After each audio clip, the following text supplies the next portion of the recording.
नमस्कार व्यूअर्स, मैं हूं अमीश देवगन। कांग्रेस के दुख भरे दिन खत्म होने का नाम ही नहीं ले रहे, क्योंकि कांग्रेस के एक और बड़े नेता, इस बार नाम है गुलाम नबी आजाद, ने पार्टी को गुड बाय अर्थात टाटा बोल दिया है। एक होता है वार, एक होता है प्रहार और एक होता है लाचार।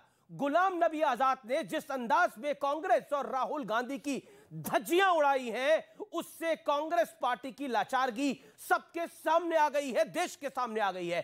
5 पेज की चिट्ठी में गुलाम नबी आजाद ने लिखा है कि 2013 में राहुल गांधी के वाइस प्रेसिडेंट बनने के बाद से ही कांग्रेस की बर्बादी का दौर शुरू हो गया था। गुलाम नबी का आरोप है कि कांग्रेस में राहुल गांधी के पीए और सिक्योरिटी गार्ड फैसला लेते हैं और तमाम वरिष्ठ नेताओं को साइडलाइन किया जाता है, उनकी बेइज्जती की जाती है। राहुल गांधी के आने के बाद से पार्टी में चर्चा की परंपरा समाप्त हो चुकी है। गैर अनुभवी और चापलूस पार्टी का कामकाज संभाल रहे हैं। दोबारा सुनिए, गैर अनुभवी और चापलूस पार्टी का कामकाज संभाल रहे हैं, यानी चापलूस गैंग कांग्रेस में हावी है। गुलाम नबी आजाद ने आरोप लगाया है कि मनमोहन सिंह सरकार का अध्यादेश फाड़ना 2014 में पार्टी की हार की मुख्य वजह बना। गुलाम नबी आजाद ने सलाह भी दी है कि भारत जोड़ो यात्रा से पहले कांग्रेस को कांग्रेस जोड़ो यात्रा करनी चाहिए। कांग्रेस नेता जयराम रमेश ने पलटवार करते हुए गुलाम नबी आजाद पर धोखेबाजी का आरोप लगाया है और उनके डीएनए को मोदीफाइड बता दिया है, यानी अब गुलाम नबी आजाद बिन मोदी की गोदी में बैठे हुए हैं, ऐसा कह रहे हैं। सवाल यह है कि कांग्रेस की इस दुर्गति की वजह क्या है, इलाज क्या है? क्या परिवार पार्टी के खात्मे की वजह बन चुका है? आज उसी मुद्दे पर होगी देश की सबसे बड़ी चर्चा। राहुल पर वार, गुलाम नबी पर आर पार।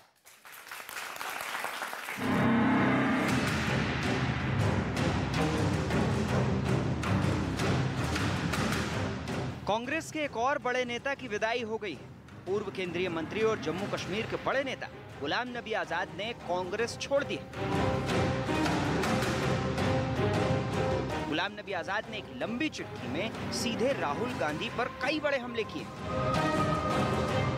उन्होंने लिखा कि आपके यानी कि सोनिया गांधी के नेतृत्व में पार्टी अच्छा प्रदर्शन कर रही थी।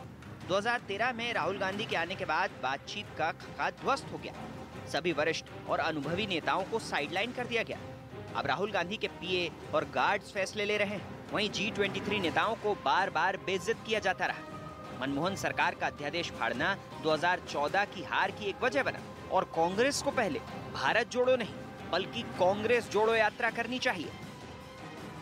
हमारे यहाँ डर रहे हो तो बाहर निकालो, चलो भैया जाओ, RSS की ओर जाओ, भागो, मजे लो, नहीं चाहिए, जरूरत नहीं है तुम्हारी, हमें निडर लोग चाहिए। When the Congress President, Srimati Sonia Gandhi ji, Shri Rahul Gandhi ji, is engaged in confronting, combating, fighting the BJP, it's most unfortunate, most regrettable that at this point of time we have had to read this letter. Congress party के अंदर आम जनमानस की कहीं कोई जगह नहीं है। वहाँ सिर्फ नेहरू गांधी खानदान में जो पैदा होता है उसी की कांग्रेस पार्टी है। गुलाम नबी जी की चिट्ठी है, वो एक जीता जागता सबूत है, इस बात का प्रमाण है कि कैसे भारतीय राष्ट्रीय कांग्रेस को एक मजबूत राजनीतिक दल से आज एक अड्डा बना दिया है दरबारियों का, सिक्योरिटी गार्ड का और OSDs का। एक ऐसा 42 साल का जिसको सब कुछ मिला जिंदगी के अंदर, 42 साल ही बगैर पद के नहीं रहे हो व्यक्ति, आज वो ये मैसेज दे रहे हैं जैसे कि जो मेरी समझ के पर। आपको राज्यसभा नहीं मिली, परेशान हो गए।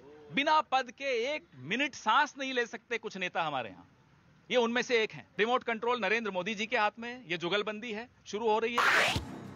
एक एक कर कांग्रेस के पुराने और अनुभवी नेता पार्टी से किनारा कर रहे हैं। सबकी एक शिकायत कॉमन है कि गांधी परिवार तक पहुंच बहुत मुश्किल है और पार्टी में अब जमीनी स्तर पर कामकाज विलुप्त हो गया है। ऐसा ही चला तो देश की सबसे पुरानी पार्टी का अस्तित्व आखिर बचेगा कैसे? आज इसी मुद्दे पर होगी सबसे बड़ी चर्चा। राहुल पर वार, गुलाम का आर पार। राहुल पर वार, गुलामी पर आर पार, आज की चर्चा का विषय यही है। और मेरे साथ आज कौन कौन जुड़ रहा है इस चर्चा के अंदर? आज इस बड़े दिन पर मेरे साथ मौजूद हैं कांग्रेस की ओर से दो दिग्गज नेता। मेरे साथ जुड़ रहे हैं आचार्य प्रमोद कृष्णम, प्रियंका गांधी के एडवाइजर हैं और नेता है कांग्रेस पार्टी के। आपका अभिनंदन है। आज की चर्चा में मेरे साथ अनुज अत्रे जुड़ रहे हैं, कांग्रेस पार्टी के नेता हैं, उनका भी अभिनंदन है, राजनीतिक विश्लेषक भी हैं। जोरदार ताली से अभिनंदन करिए। शहजाद पूनावाला मेरे साथ जुड़ रहे हैं, भारतीय जनता पार्टी के नेता और प्रवक्ता, उनका भी अभिनंदन है। मेरे साथ अवनी जैश अवस्थी हैं, जाने माने राजनीतिक विश्लेषक हैं, संघ के विचारक भी हैं, उनका अभिनंदन है। कलीमुल हाफिज है मेरे साथ, दिल्ली प्रदेश अध्यक्ष AIMIM के। आज इस बड़ी पॉलिटिकल चर्चा में उनका भी अभिनंदन है। और जनता जनार्दन है आज के इस विषय के ऊपर। कांग्रेस को भारत जोड़ो यात्रा नहीं, कांग्रेस जोड़ो यात्रा निकालनी चाहिए। कांग्रेस में नेताओं का अपमान होता है, फैसले पीए और सिक्योरिटी गार्ड लेते हैं, सीनियर और अनुभवी नेताओं को साइडलाइन किया हुआ है, चापलूसों का ग्रुप हावी है पार्टी के ऊपर। आचार्य जी, पिछले 20 साल में ऐसी बड़ी पॉलिटिकल चिट्ठी शायद कभी नहीं आई है। क्या आपको लगता है आज का दिन वाकई कांग्रेस के लिए आंखें खोलने वाला है, या जैसा कांग्रेस के कुछ नेता कह रहे हैं, जो जाता है जाए? राहुल गांधी भी यही कह रहे हैं, पवन खेड़ा भी यही कह रहे हैं, जयराम बाबू भी यही कह रहे हैं, अशोक गहलोत जी भी यही कह रहे हैं, जो जाता है जाए। अच्छा, अब ये बताओ, अगर ये ना कहें तो क्या कहा जाए?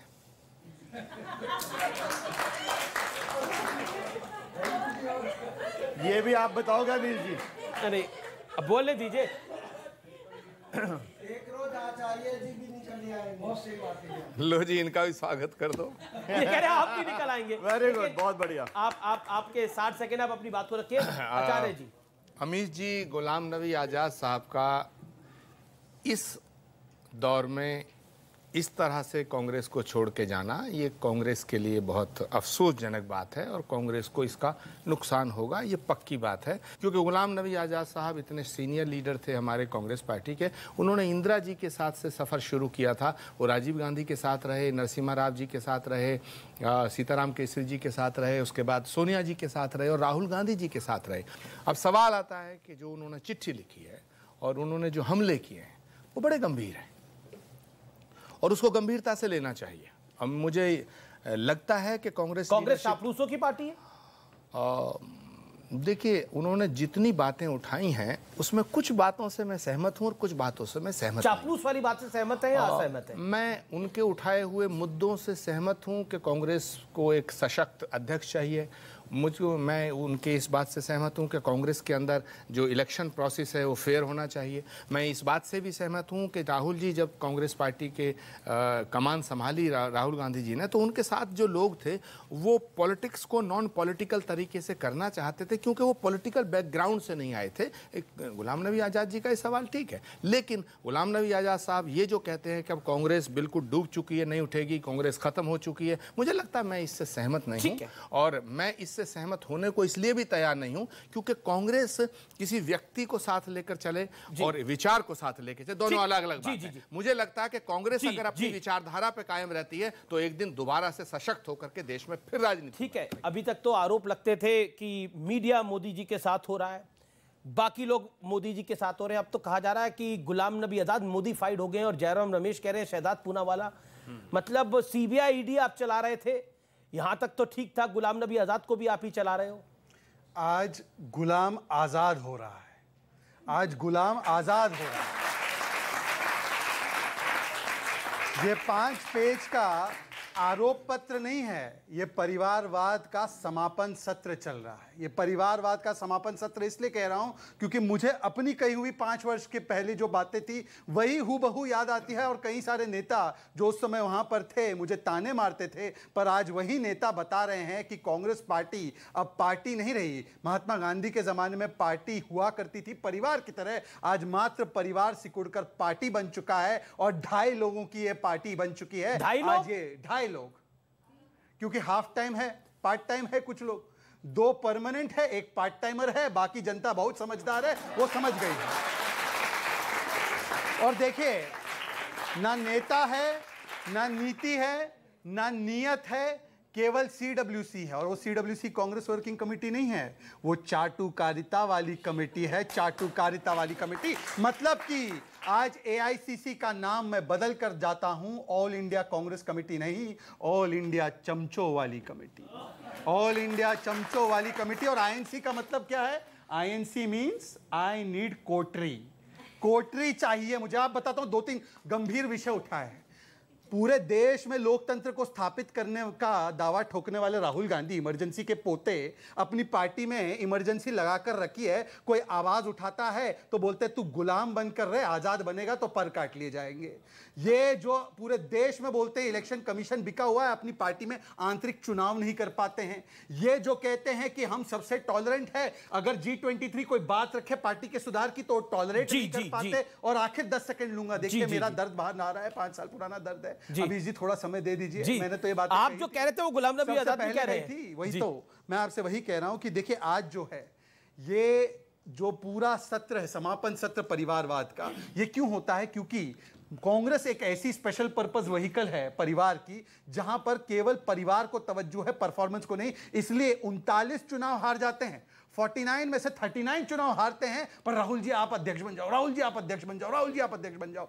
ऐसा है कि अरे वो बनने को तैयार नहीं है, वो कह रहे हैं वो बनने को तैयार नहीं है। याद दिला दिया, वो इसलिए बनने को तैयार नहीं है क्योंकि with great power comes great responsibility. Rahul चाहते all my power no responsibility. यही गुलाम नबी आजाद चिट्ठी में लिख रहे हैं, इस चिट्ठी में यही गुलाम नबी आजाद लिख रहे हैं कि राहुल गांधी सारे डिसीजन रिमोट कंट्रोल से ले रहे हैं। वो पार्टी के अध्यक्ष नहीं है लेकिन फैसले वो कर रहे हैं। अनुज अत्रे, बड़ा दिन है आपके लिए और मैं आपका सम्मान करना चाहता हूं। स्पेशल ताली आपके लिए बजाऊंगा कि आज आप इस कार्यक्रम में शामिल हुए। आज बड़ा दिन है आपके लिए।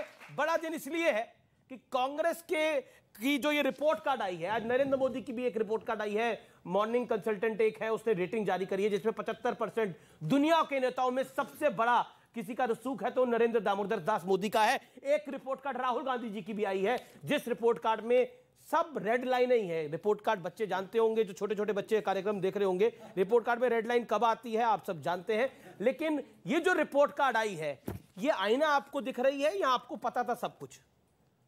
देखिए, संघर्ष के समय जो पार्टी से बाहर होकर के जाते हैं उन्हें आजाद नहीं कहा जाता। आप वही आजाद हैं कि जिस समय आपका कोई वजूद नहीं था। 1980 में संजय गांधी के साथ आप थे, युवा एक नेता, और उसको सीधा जम्मू कश्मीर से उठा करके महाराष्ट्र से लोकसभा का टिकट देकर के पार्टी सांसद बनाती है, जितवाती है। और लगातार 42 वर्ष बिना किसी पद के अगर कोई नेता, एकमात्र नेता कांग्रेस का रहा है तो ये गुलाम नबी आजाद साहब रहे हैं। और आज उसी आजादी की जंजीरों को छोड़ करके व्यक्तिगत लाभ के लिए कहां जा रहे हैं सबको मालूम है। कहां जाने की तैयारी है, कहां जाने की तैयारी, इस बोलने की आवश्यकता नहीं है। आंसू पार्लियामेंट में ऐसे नहीं बहाए गए थे, वहीं जा रहे हैं और वहां जाके गुलामी की जंजीरों में जकड़ने के लिए, अपनी व्यक्तिगत लाभ के लिए जा रहे हैं। किसी देश की भलाई के लिए या पार्टी की भलाई के लिए नहीं। किसके पास जा रहे हैं? निश्चित तौर पे वहीं जा रहे हैं। आंसू पार्लियामेंट में किसने बहाए थे जब गुलाम नबी आजाद साहब जो जयराम रमेश कह रहे थे वही आप कह रहे हैं। और देखिए, ये पीड़ा भी यही कह रहे हैं कि मोदी जी ने आंसू बहाए थे। मतलब अगर नरेंद्र मोदी किसी की तारीफ कर देगा, अगर नरेंद्र मोदी कह देगा कि आपके अच्छे नेता हैं, तो आप बोलेंगे कि वो सबसे खराब है। नहीं, हमने तो ऐसा कुछ नहीं बोला। किसने बोला? आप यही कह रहे हैं। किसने बोला? हम तो ये कह रहे हैं कि पार्टी में उनको पहचान दी, पार्टी ने लगातार उनको ओहदा बढ़ाया, उनका कुछ ना होते हुए भी सब कुछ दिया। जयराम रमेश कहते पहले संसद में मोदी के आंसू, फिर पद्म विभूषण, फिर मकान का एक्सटेंशन। ये संयोग नहीं सहयोग है, संयोग नहीं सहयोग है। ये भी यही कह रहे हैं जब मोदी जी ने आंसू दिखाए थे तभी इन्होंने ठान लिया था कि गुलाम नबी आजाद को ये छोड़ेंगे नहीं, और आपको भी टारगेट किया गया। देखिए, मुझे लगता है जिनकी आयु गुलाम नबी आज़ाद ने जितने वर्ष कांग्रेस पार्टी में सेवा दी होगी उससे कम है, वो आज गुलाम नबी आज़ाद और ऐसे सीनियर लीडर को तू तड़ाक से बात करते हैं और उन्हें घटिया और गद्दार बताते हैं। तो ये आजकल के आए हुए नए नए लोग, मैंने तो नाम किसी का नहीं लिया, मैंने नाम किसी का लिया क्या? अमित जी, मैंने किसी का यहाँ पर नाम लिया? अमित जी देखिए, ऐसे तो डिबेट हाईजैक हो जाएगी। मैं बोलूँ क्या? मैं बोलूँ अपनी बात रखूं क्या? मैं जिस दर्द की बात कही, जिस दर्द की बात कही वो दर्द स्क्रीन पर आ रहा है। आखिरकार गुलाम नबी आजाद के साथ ये क्यों हुआ? इसके फ्लैशबैक में आप जाना जरूरी है, जब राज्यसभा में नरेंद्र मोदी ने बोला